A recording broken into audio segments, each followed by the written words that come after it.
memaparkan tugas saya hasil resume dari KP3 Perkembangan Emosi Sosial dan Spiritual Peserta Didik.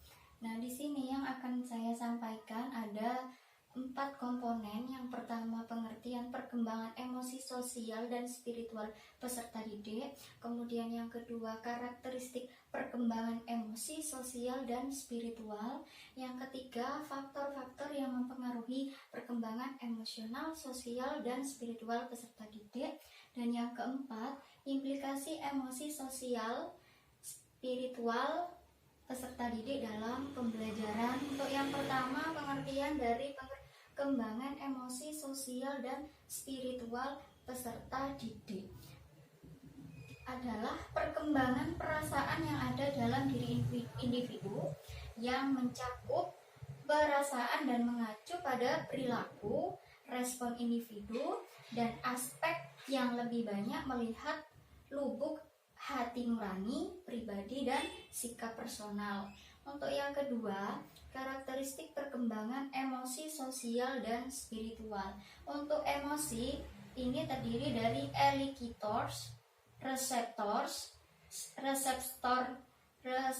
state, kemudian expression, dan yang keempat adalah experience.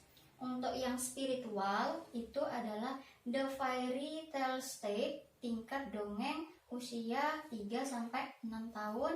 Yang kedua ini adalah tingkat kenyamanan, yaitu usia 7 sampai dengan 12 tahun.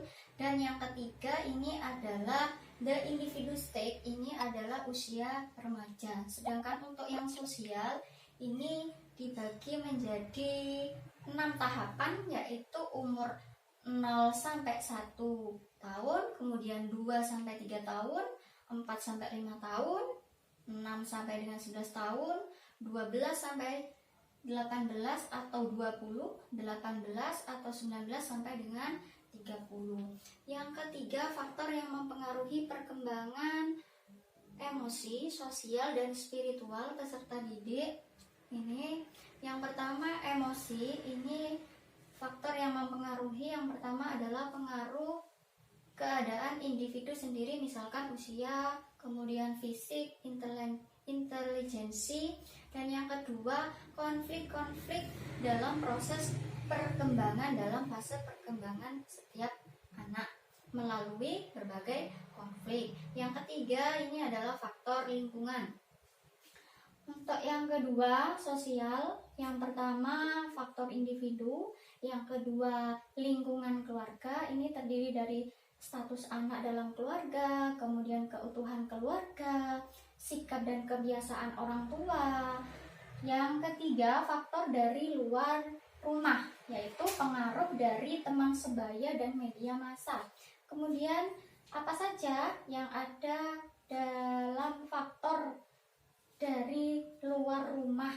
Contohnya faktor pengalaman sosial anak, misalkan punya pengalaman yang buruk, jadi anak tidak boleh main keluar rumah oleh orang tuanya.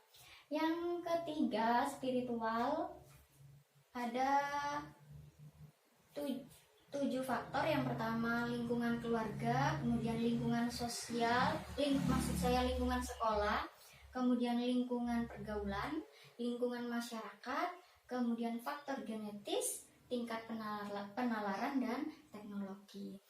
Yang keempat, implikasi perkembangan emosi sosial dan spiritual peserta didik dalam pembelajaran. Jadi seorang guru harus peka terhadap perubahan-perubahan yang dialami oleh peserta didiknya. Yang pertama, menjadikan wahana kondusif bagi peserta didik. Yang kedua, membantu peserta didik untuk mengembangkan rasa ketuhanan. Yang ketiga, materi yang disampaikan guru dalam kelas adalah materi yang secara langsung dapat menyentuh permasalahan dalam keagamaan. Dan yang terakhir adalah menanamkan nilai-nilai Islam yang terkait dengan masalah ibadah.